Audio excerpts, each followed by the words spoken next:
Bradesco, as melhores histórias e um só banco.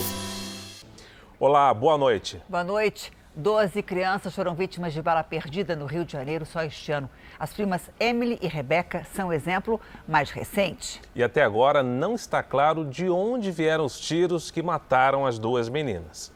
Pela primeira vez, a Polícia Militar se manifestou sobre a morte das duas crianças. Segundo a porta-voz, os PMs tentavam apreender um carro roubado quando ouviram os tiros. Em depoimento, eles afirmaram que não realizaram disparos de armas de fogo e eles aceleraram. Isso nós temos comprovação através do GPS da Polícia Militar.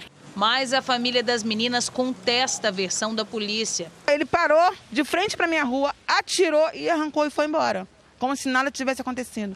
Emily Vitória, de 4 anos, e Rebeca Beatriz, de 7, brincavam na porta de casa em Duque de Caxias, na Baixada Fluminense, quando começaram os tiros. Elas foram atingidas, chegaram a ser socorridas por vizinhos, mas não resistiram. Há 2 anos, a Lagoa Rodrigo de Freitas, um dos principais cartões postais do Rio de Janeiro, é usada para atualizar o triste ranking da violência no estado. Os nomes das duas primas já foram colocados aqui, ao lado de outras crianças mortas baleadas. Só esse ano foram 12. Por trás dos números e de cada nome desse, existem famílias dilaceradas, sonhos interrompidos e relatos de impunidade. Quem fez tá doendo e quem se escondeu tá doendo mais ainda. As mortes provocaram protesto na comunidade onde as meninas moravam. Nas redes sociais, o governador em exercício, Cláudio Castro, se solidarizou com as famílias e prometeu dar uma resposta à sociedade.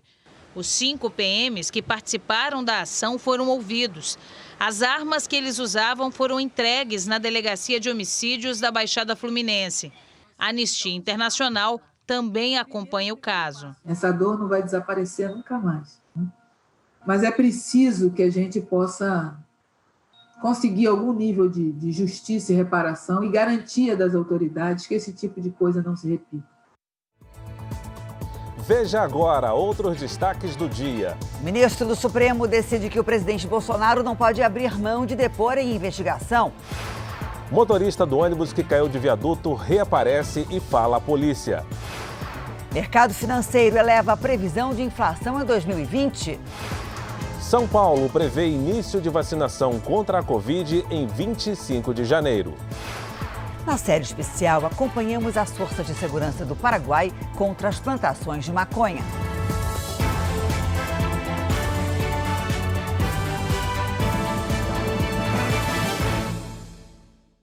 Oferecimento Bradesco, as melhores histórias e um só banco.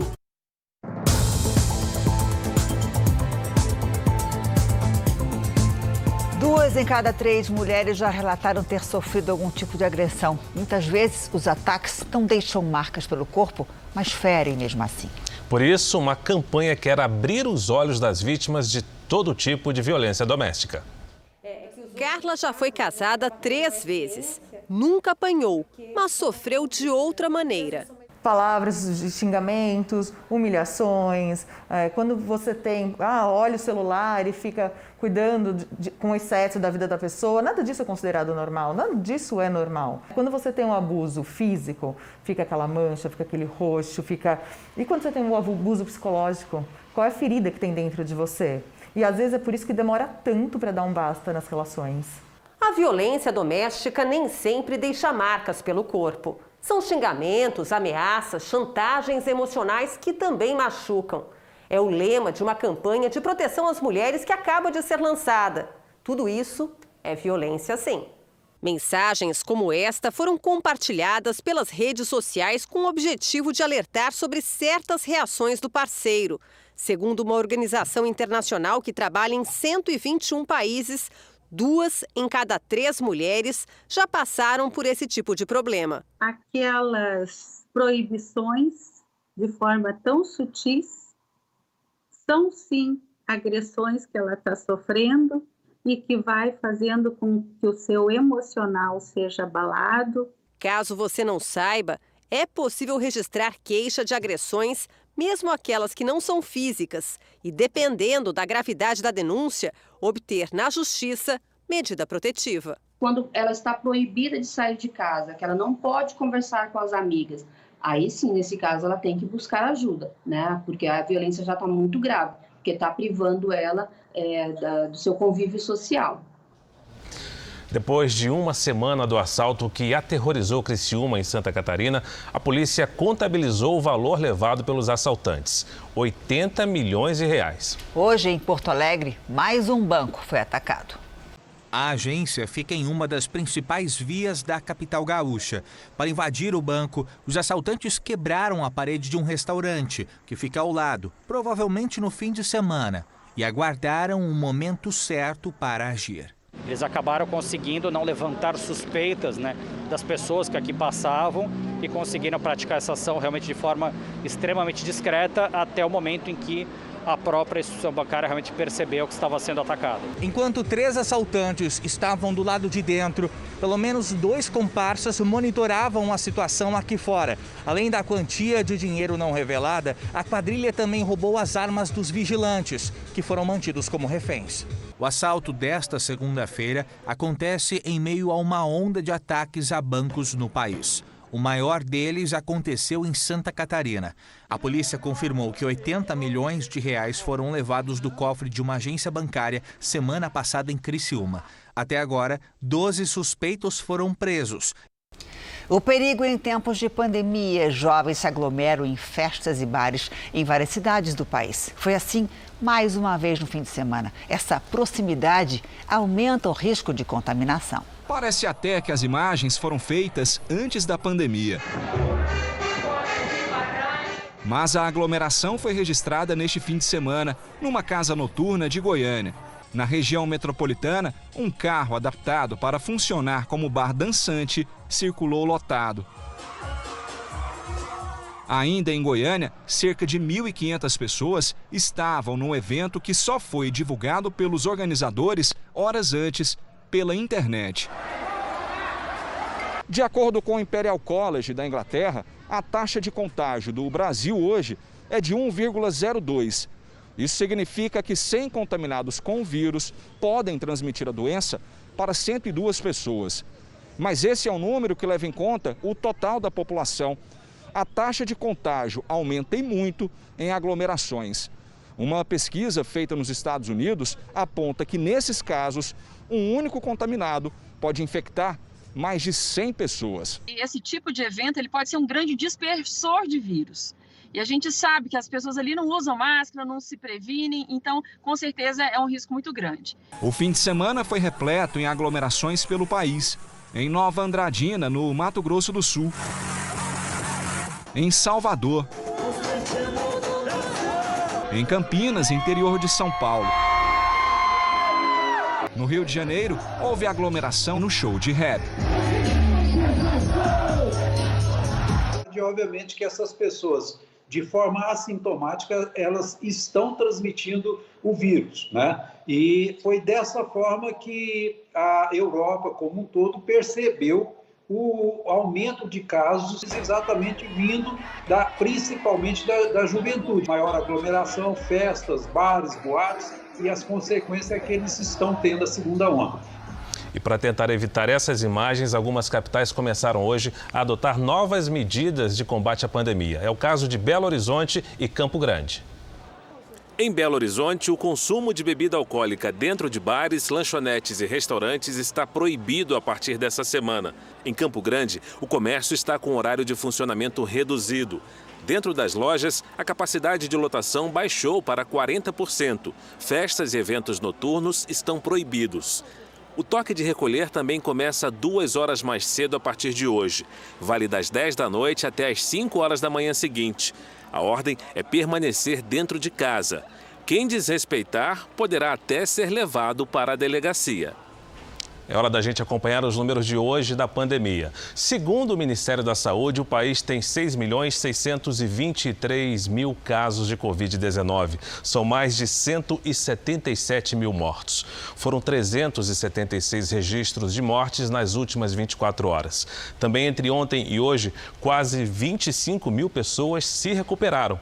No total, já são mais de 5.801.000 pacientes curados e 645 mil seguem em acompanhamento.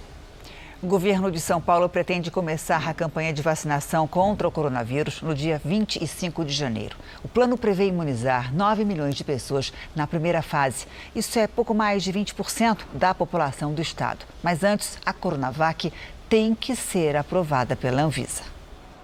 O início da campanha deve ser realizado com a Coronavac, vacina desenvolvida na China e produzida em parceria com o Instituto Butantan de São Paulo. Nessa etapa, o programa abrange 9 milhões de pessoas que fazem parte dos grupos considerados prioritários, como os idosos, que representam 77% das mortes provocadas pela doença no estado. Pelo planejamento, trabalhadores da saúde, indígenas e quilombolas recebem a primeira dose a partir de 25 de janeiro e a segunda 21 dias depois, em 15 de fevereiro. Quem tem 75 anos ou mais será vacinado em 8 de fevereiro e depois em 1º de março. De 70 a 74 anos, a primeira dose começa em 15 de fevereiro e a segunda em 8 de março. Para quem tem entre 65 e 69 anos, a vacinação acontece em 22 de fevereiro e 15 de março. E as pessoas de 60 a 64 anos recebem a primeira dose a partir de 1º de março e a segunda no dia 22. O governo anunciou que, ao mesmo tempo, vai disponibilizar mais 4 milhões de doses para outros estados. Não foram revelados quais, mas 8 governadores já teriam demonstrado interesse.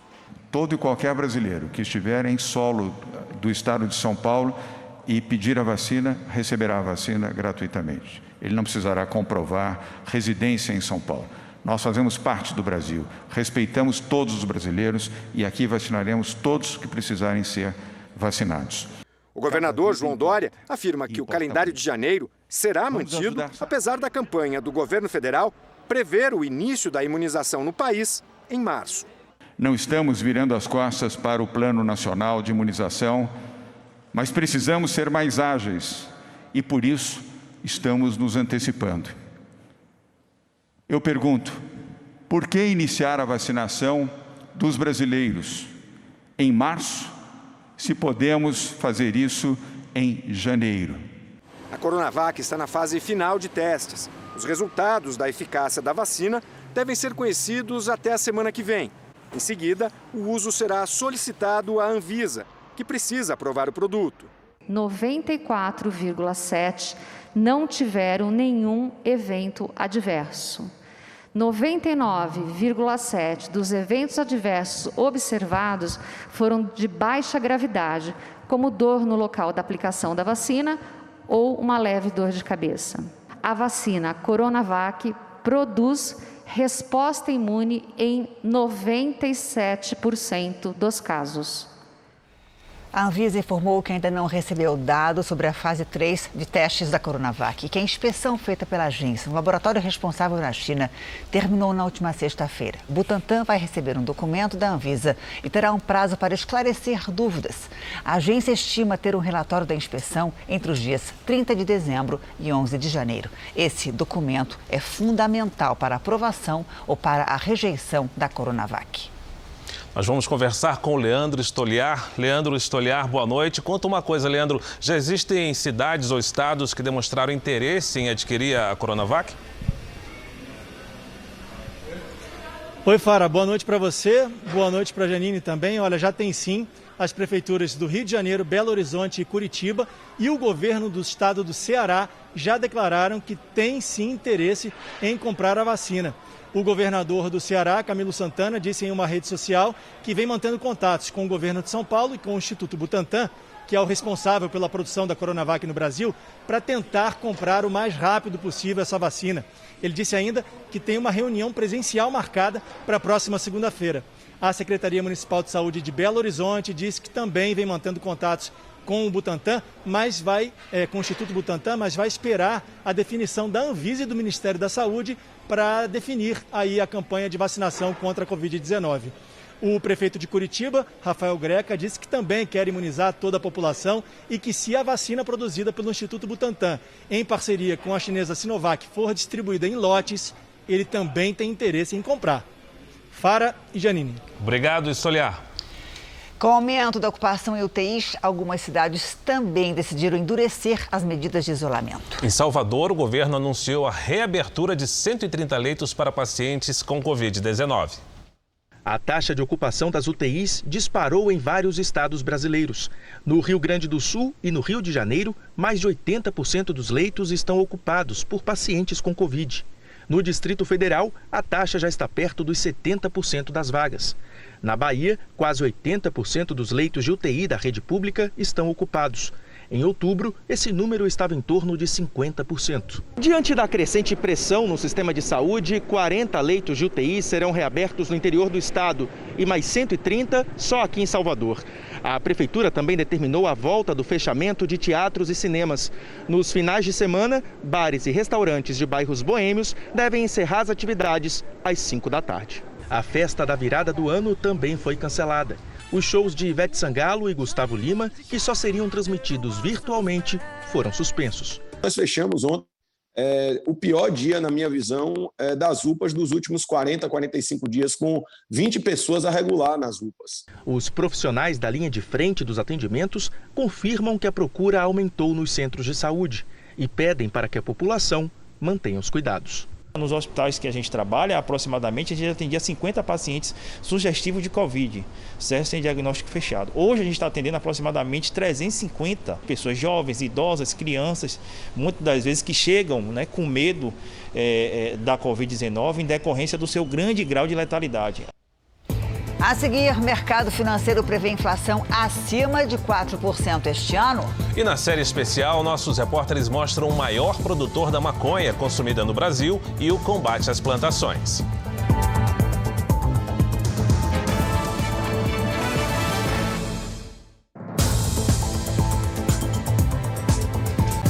O mercado financeiro espera para este ano uma inflação mais alta, acima do centro da meta estabelecida pelo governo. Para os mais pobres, a alta nos preços foi ainda pior em 2020, principalmente no que diz respeito à alimentação, que é o item que mais pesa no bolso do brasileiro de baixa renda.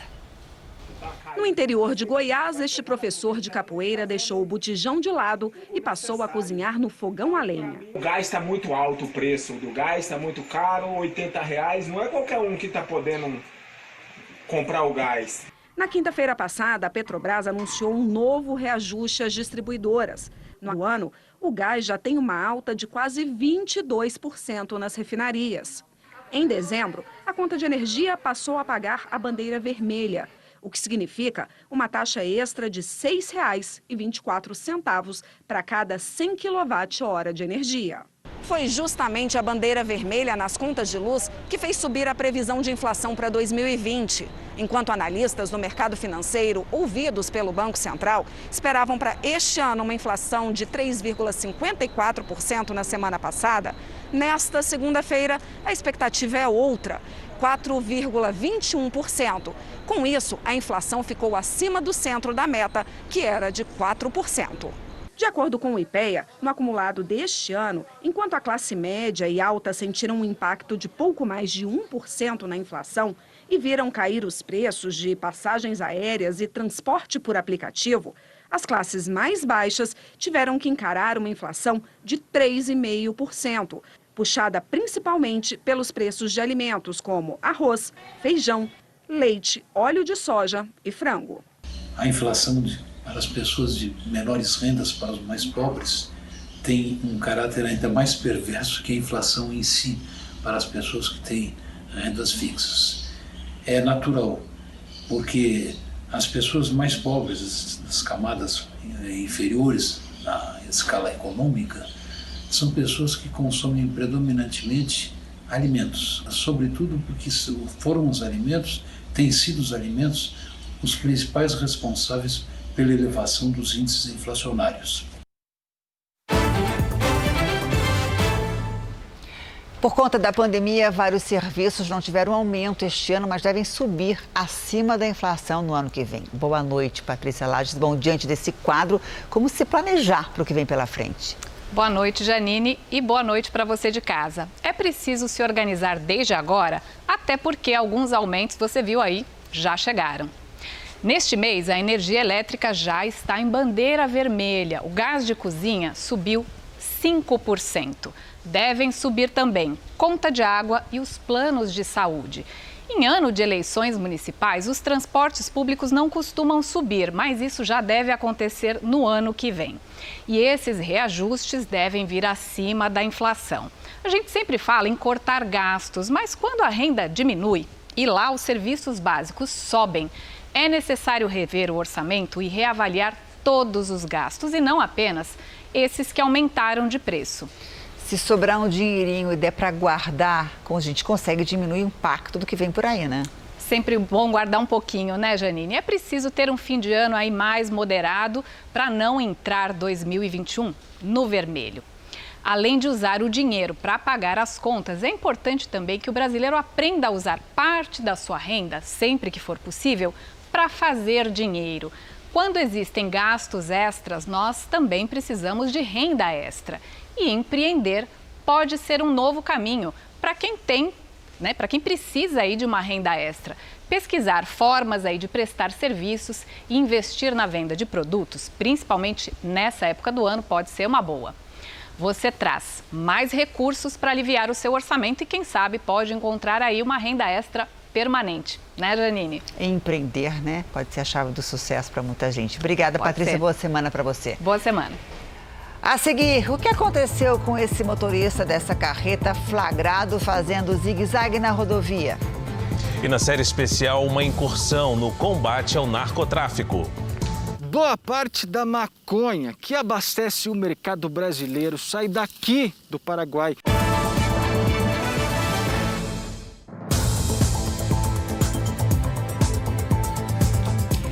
O motorista do ônibus que caiu de um viaduto em Minas Gerais se apresentou hoje à polícia. Ele estava desaparecido desde o dia do acidente em que 19 pessoas morreram.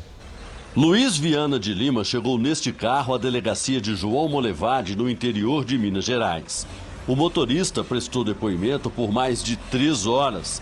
Ele pulou do ônibus pouco antes da queda. Fugiu porque, segundo ele, ficou com medo, porque muitas pessoas que paravam no local, alguns outros motoristas, estavam procurando por ele, né, querendo saber cadê o motorista, então ele se sentiu acuado e ele resolveu fugir. Segundo a Polícia Rodoviária Federal, além de 2 motoristas que se revezavam no volante, 48 passageiros estavam no ônibus, 3 a mais do que havia sido informado. O levantamento inicial não levou em consideração as crianças que viajavam no colo dos pais. Até agora, 16 pessoas foram interrogadas. Uma delas, a filha de um dos donos da empresa. No depoimento dela, ela alegou que, na verdade, ela não conhece muito bem os trâmites da empresa, porque a empresa está no nome da mãe dela. Quem conduz essa empresa seria a mãe e o pai, e os irmãos. O ônibus saiu de Mata Grande, em Alagoas, com destino a São Paulo, e caiu de um viaduto de 34 metros na BR-381, em João Molevade. Segundo a Polícia Rodoviária Federal, o veículo teve um defeito mecânico e voltou de ré. Bateu na mureta de proteção, que cedeu. 14 dos 19 corpos foram levados num avião da Força Aérea Brasileira de Minas para Alagoas, onde serão enterrados. 24 parentes que vieram reconhecer as vítimas embarcaram de volta para casa em outra aeronave da FAB. 4 famílias optaram em transportar os corpos de carro e uma em voo comercial. José Ricardo, de 35 anos, irmão de Luciana, está entre os mortos. Era uma pessoa assim, cheia de vida. Era uma pessoa alegre. Todo mundo gostava do Ricardo.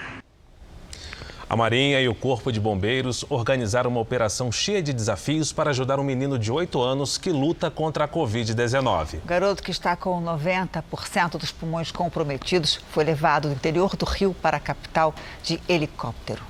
O pai está mais esperançoso depois da transferência. Ninguém quer passar por isso, mas é um momento de muita aflição, mas vai dar tudo certo, ele vai se recuperar, está sendo bem tratado, bem cuidado. A luta pela vida de Matheus Moreira Silva, de 8 anos, exigiu uma força-tarefa. Embaixo de chuva forte, uma ambulância fez o resgate no hospital na cidade de São José de Ubá, no norte do Rio. De lá, foi levado para o aeroporto de Campos dos Goytacazes, onde uma aeronave da Marinha aguardava. O voo percorreu 280 quilômetros até a capital. O menino de 8 anos, segundo os médicos, está em situação grave. Ele foi internado no dia 1º de dezembro, diagnosticado com a Covid-19. Com 90% dos pulmões comprometidos, a decisão dos médicos foi transferi-lo para receber tratamento especializado.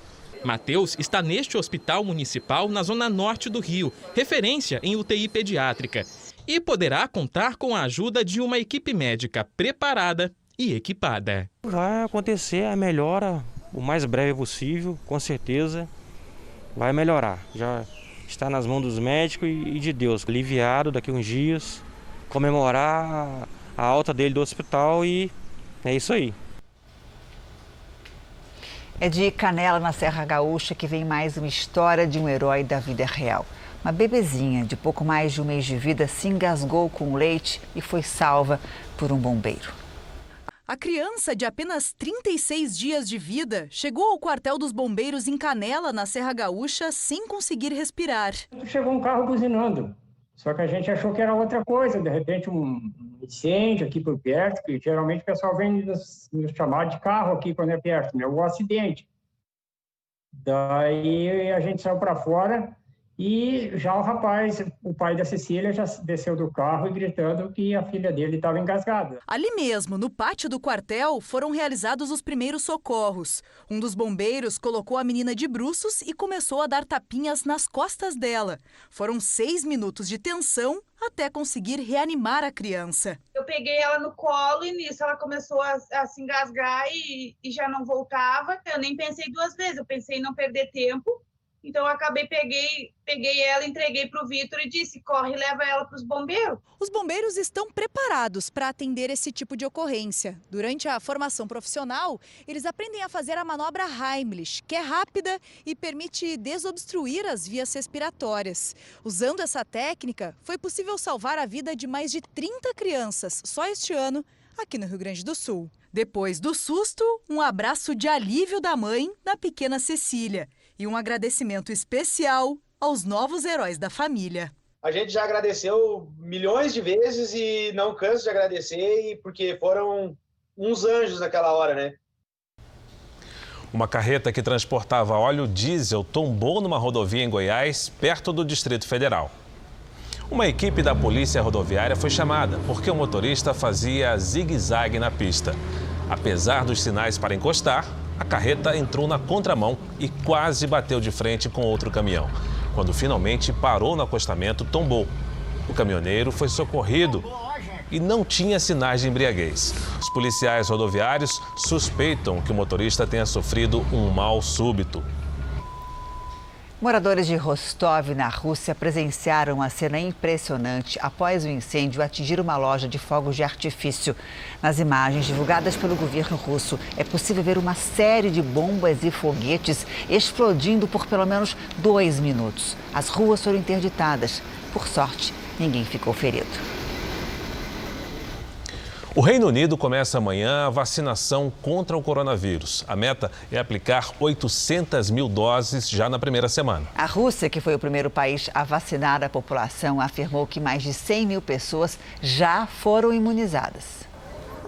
Quando o assunto é vacina, expectativa e desconfiança andam juntos nas ruas de Moscou. Todos que conheço não veem a hora de tomar a vacina, diz essa farmacêutica.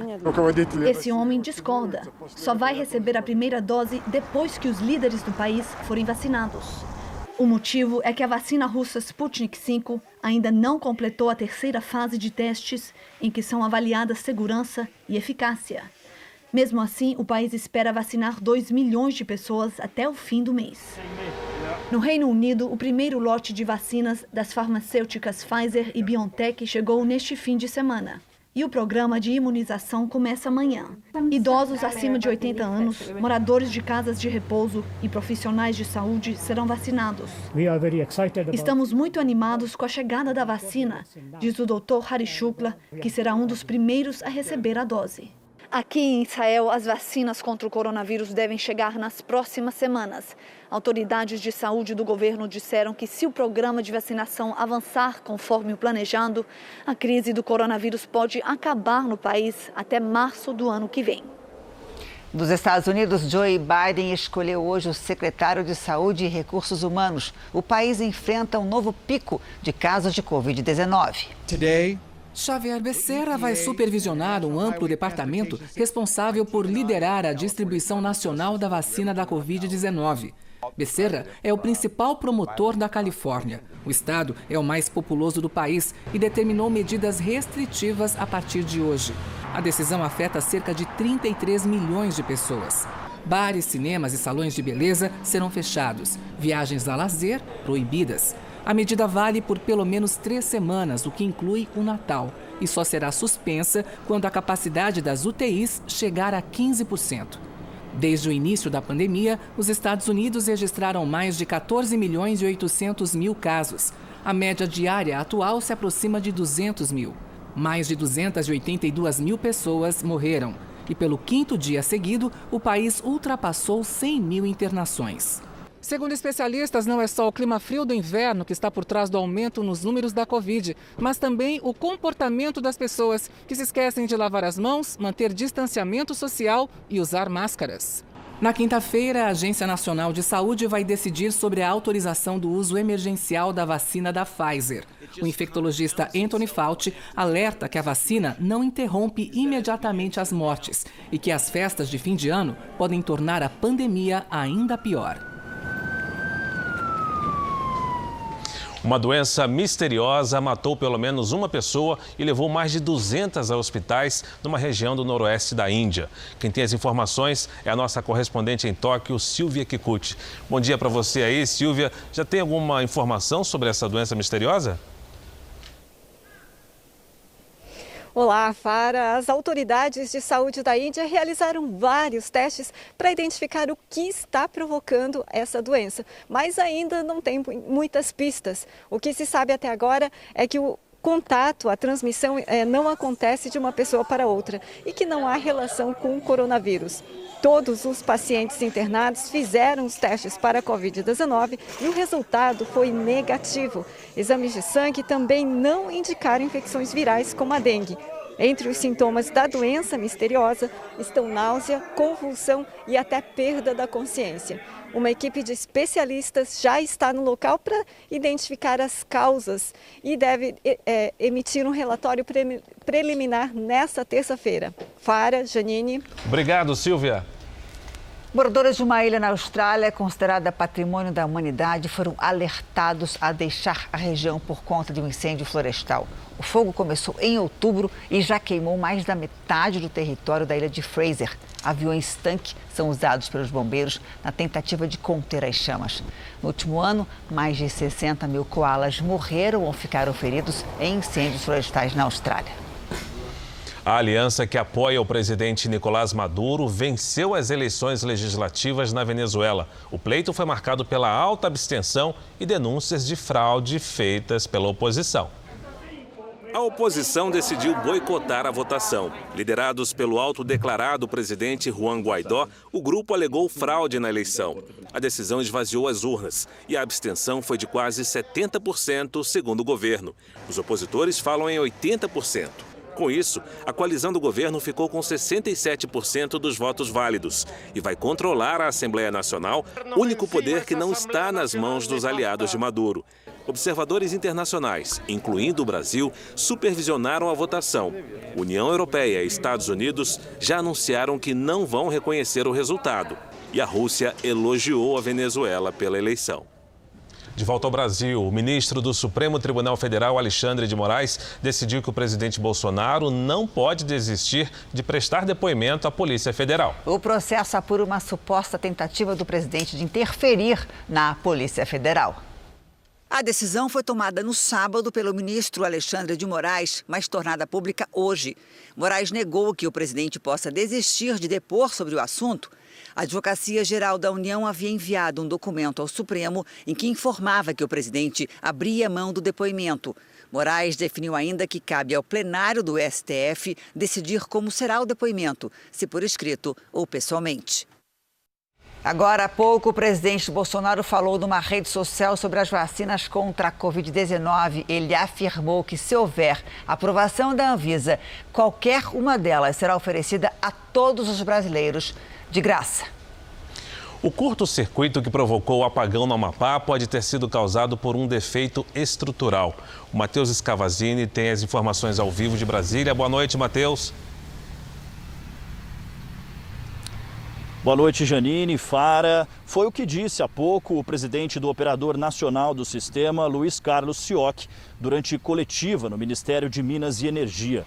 O curto-circuito que causou o apagão no dia 3 de novembro pode ter sido causado por um defeito estrutural ou por uma falha no isolamento da subestação de Macapá.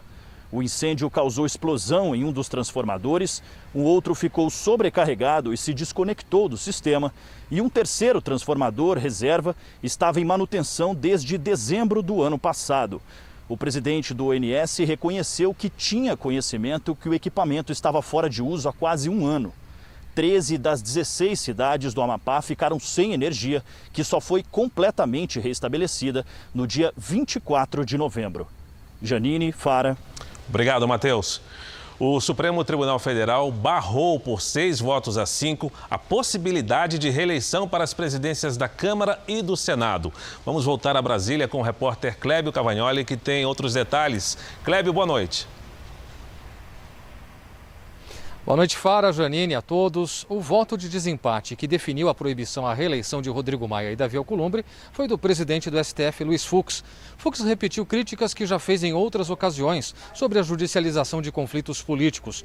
O ministro afirmou que não compete ao Poder Judiciário funcionar como atalho para obtenção facilitada de providências perfeitamente alcançáveis no processo político democrático e enfatizou que o artigo 57 da Constituição é claro ao proibir expressamente a reeleição para as mesas diretoras da Câmara e do Senado. Fara, Janine. Obrigado, Clébio. Vamos agora com a opinião do jornalista Augusto Nunes. Oi, Augusto, boa noite para você.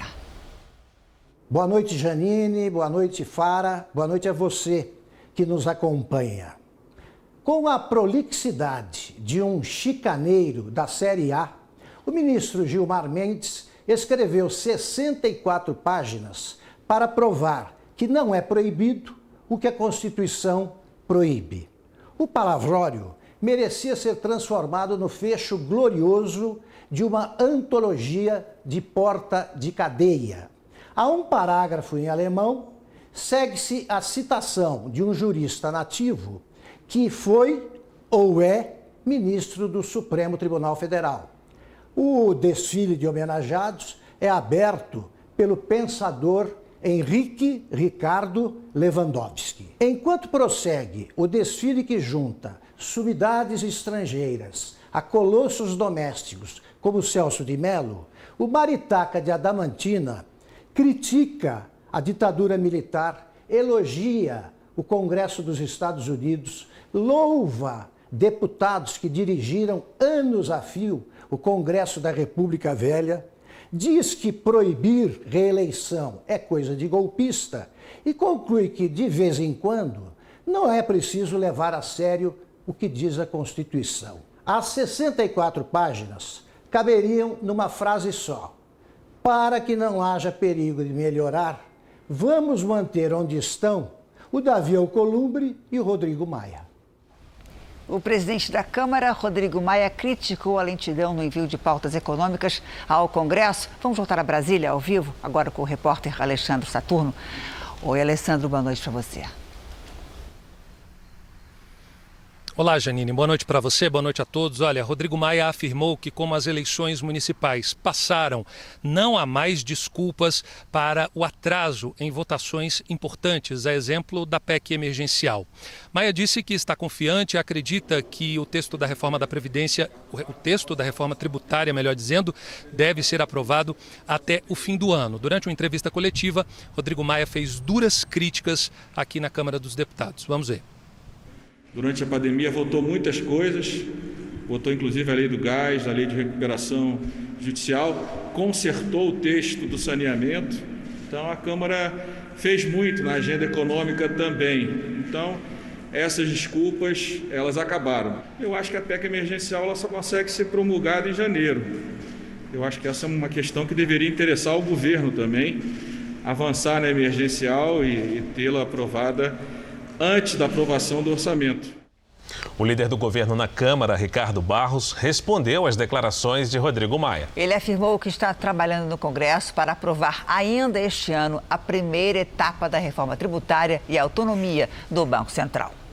Nós estamos empenhados num grande acordo com a oposição, o governo, com o presidente Rodrigo Maia, para votarmos sim, ainda este ano, o primeiro turno da reforma tributária, votarmos o PLP 101, que ajuda os estados e municípios, o PLP 137, que é fundos públicos, superávit de fundos públicos, votarmos a autonomia do Banco Central, e eu espero construir todos esses acordos com o apoio do presidente Maia e também da oposição.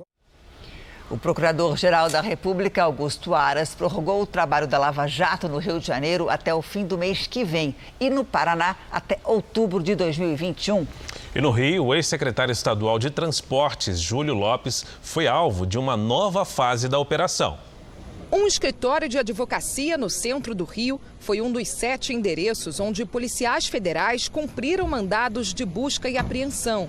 A ação é um desdobramento de outras 3 investigações que apuram o pagamento de propina na construção da linha 4 do metrô. O alvo é o ex-secretário de Transportes do Rio, Júlio Lopes. Segundo a Força Tarefa, ele teria facilitado o processo de licitação das obras do metrô em troca de dinheiro. A Polícia Federal também esteve na casa do ex-secretário. Documentos e celulares foram apreendidos. A operação de hoje foi baseada no depoimento de empresários que fecharam acordo de delação premiada. Segundo as investigações, Júlio Lopes teria recebido quase 7 milhões de reais em propina enquanto esteve à frente da Secretaria de Transportes do governo Sérgio Cabral.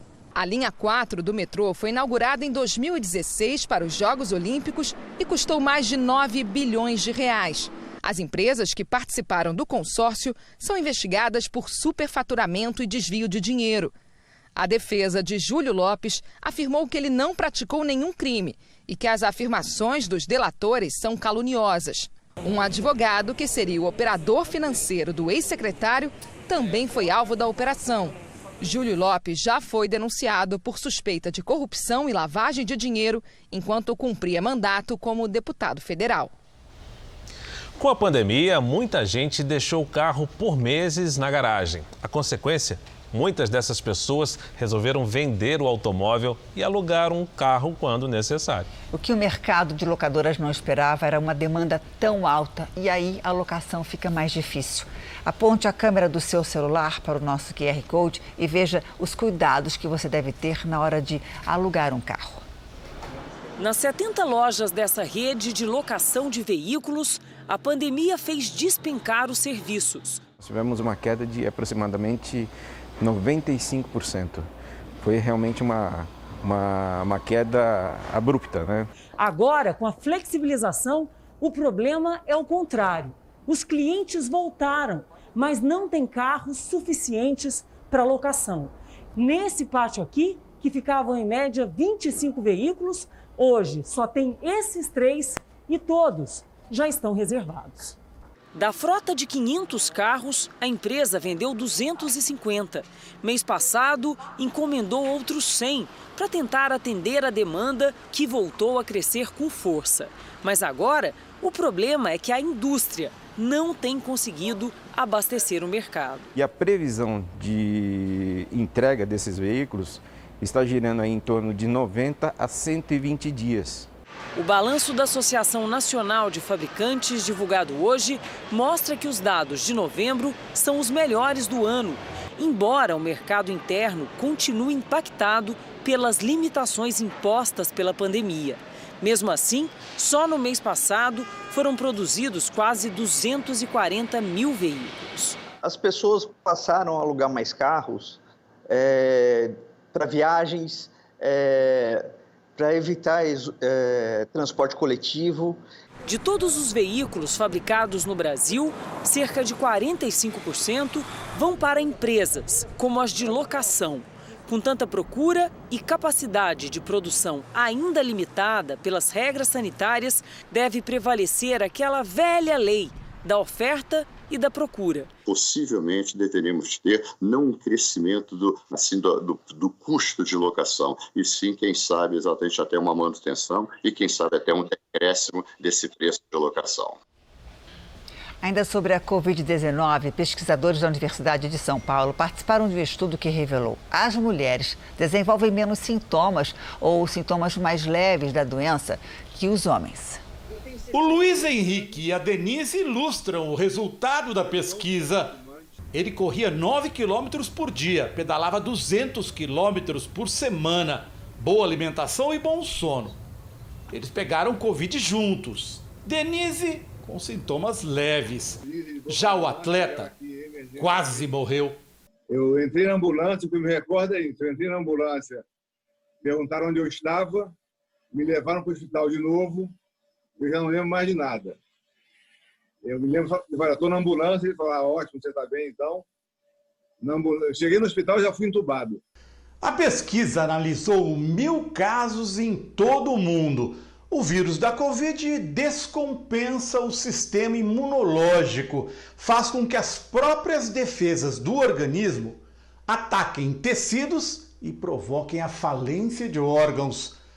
Só que muito menos nas mulheres do que nos homens. Ficou claro que as mulheres, elas, a despeito da idade, elas têm um perfil imunológico mais próximo dos jovens.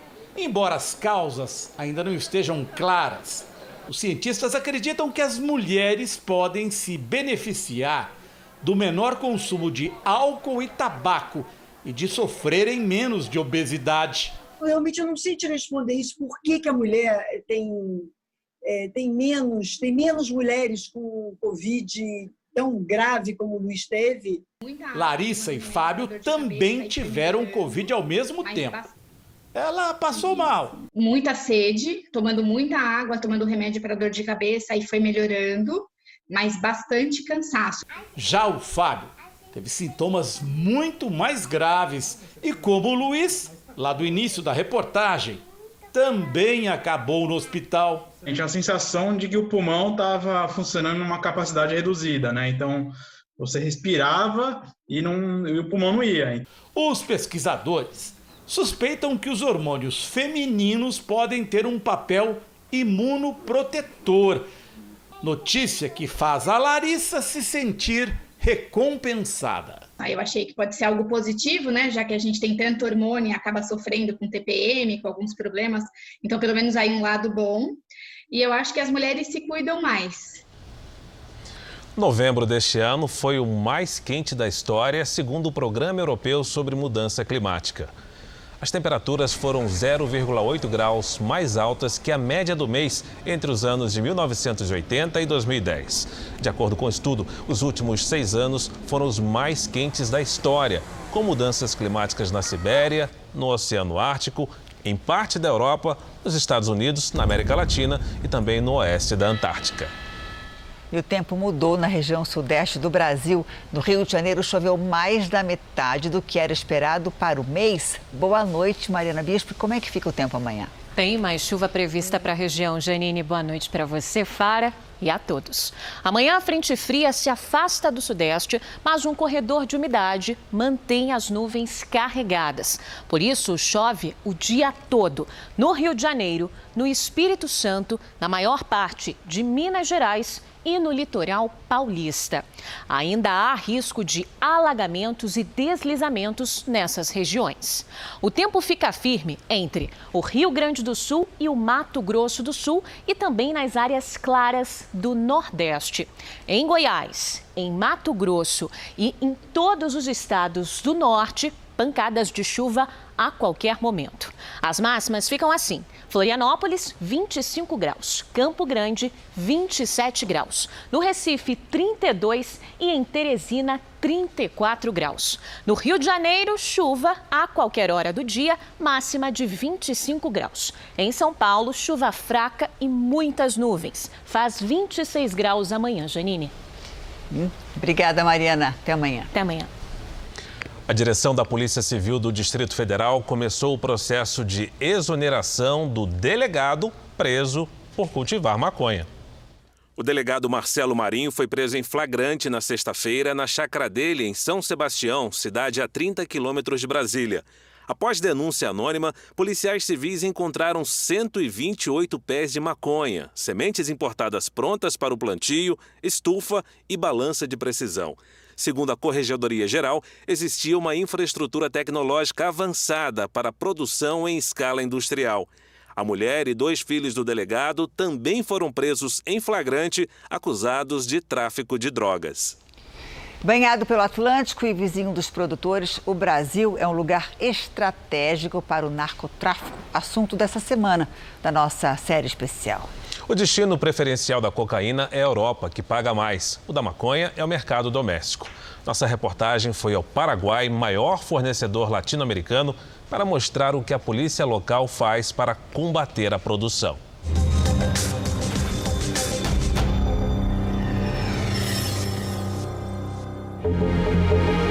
Villeta, área industrial perto de Assunção. No Porto Seco, à beira do rio Paraguai, uma carga ilegal avaliada em 2 bilhões e 600 milhões de reais. 2 toneladas e 300 quilos de cocaína escondidos em 6 contêineres de carvão que tinham Israel como destino. A maior apreensão de toda a história do país. Os números vêm crescendo. O Paraguai, assim como o Brasil, é um corredor de passagem de cocaína produzida em países andinos. Mas o Paraguai é o maior produtor sul-americano de outra droga, a maconha. As plantações são cultivadas em áreas de reserva e em propriedades particulares. Pequenos agricultores invadem terras para garantir a oferta do produto vendido às quadrilhas do narcotráfico. Estamos em Capitambado, município paraguaio que faz fronteira com o Brasil, na altura de Mato Grosso do Sul. Nossa reportagem acompanhou com exclusividade o trabalho de agentes da SENAD, a Secretaria Antidrogas do Paraguai, que se mobilizam para destruir a planta ainda no processo de cultivo. Essa fazenda, perto da fronteira, é a base da operação das Forças de Segurança do Paraguai e Brasil, que participa com helicópteros. Uma equipe da SENAD vai na frente para saber se a área está segura. Embarcamos com as forças. Menos de 5 minutos depois, avistamos as primeiras plantações de maconha. Ao lado, mais clarões surgem em meio à área desmatada. Segundo os agentes paraguaios, os donos das fazendas geralmente são vítimas dos produtores de droga, que tomam campos para o plantio. Por terra, seguimos mata dentro para chegar à área ocupada pelos plantadores. No caminho, passamos por pés de maconha recém-colhidos. Esta ferramenta foi abandonada. É usada pelos agricultores para lançar as sementes da droga na terra. Logo à frente, encontramos o acampamento dos produtores de maconha abandonado quando o helicóptero se aproximava. Nos barracos, sacos cheios de erva. O almoço ficou assando na brasa. Embaixo da lona, um depósito. Basta rasgar o plástico para a droga aparecer. Seguimos adiante e a roça de maconha surge. Cultivo recente. Boa parte da maconha que abastece o mercado brasileiro sai daqui do Paraguai e de roças gigantes como esta. De acordo com os agentes da SENARD, essa maconha aqui é de uma variedade um pouco diferente das tradicionais.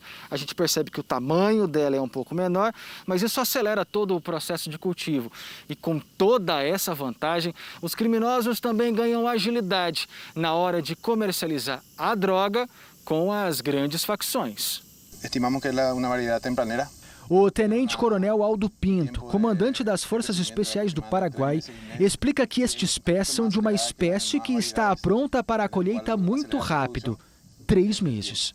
80% do que é colhido no país tem o Brasil como destino final, diz o comandante. Destino final ao Brasil.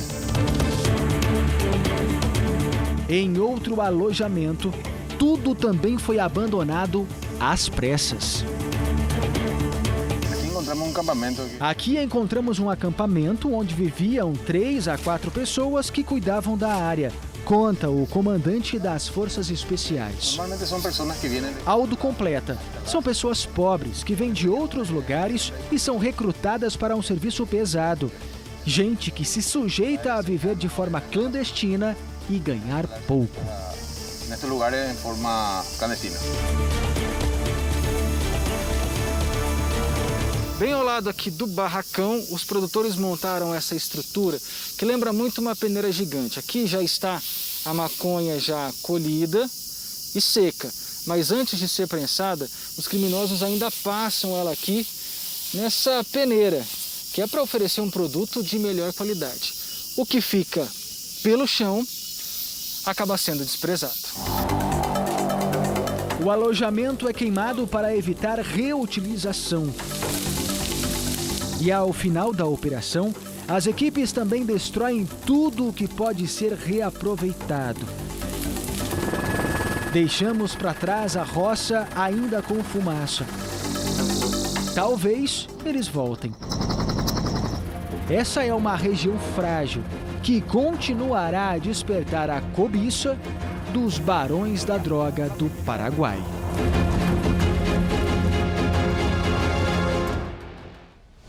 O Jornal da Record termina aqui. A edição de hoje na íntegra e também a nossa versão em podcast estão no Play Plus e em todas as nossas plataformas digitais. E à 00:30 tem mais Jornal da Record. Fica agora com a novela Amor Sem Igual. Boa noite para você. Ótima noite e até amanhã.